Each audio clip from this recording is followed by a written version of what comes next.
बिस्मिल्लाहिर्रहमानिर्रहीम अस्सलाम वालेकुम। भरा कहता कि इधर सऊदीया में भी सब अरबी में इस्तेमाल करते हैं कंप्यूटर और मोबाइल। मेरा वीर झूठ ना बोलो, क्योंकि कंप्यूटर सिर्फ इंग्लिश इस्तेमाल होंदा है और जो जी कंप्यूटर की टैक्नोलॉजी अरबी च हो ही नहीं सकती, तर्जमा ही नहीं हो सकती, अरबी च सलाहियत ही नहीं है।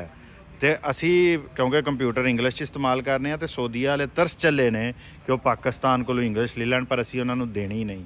तो जेडे भी तुसी बाहर दे मुल्कों च बैठे हो, ਇਹ ਜਿਹੜੇ ਝੂਠ ਬੋਲਦੇ ਹੋ ਨਾ ਕਿ ਜਰਮਨੀ, ਜਾਪਾਨ, सऊदी अरब हर जगह कंप्यूटर मोबाइल अपनी जगह ते ने, कौम नाल झूठ बोलने बंद करो। जेड़ा ना हर जगह ते इंग्लिश दे विच हर चीज़, हर कौम की सरकारी ज़बान इंग्लिश च। सऊदी अरब दे विच ते कुरान पाक भी इंग्लिश च।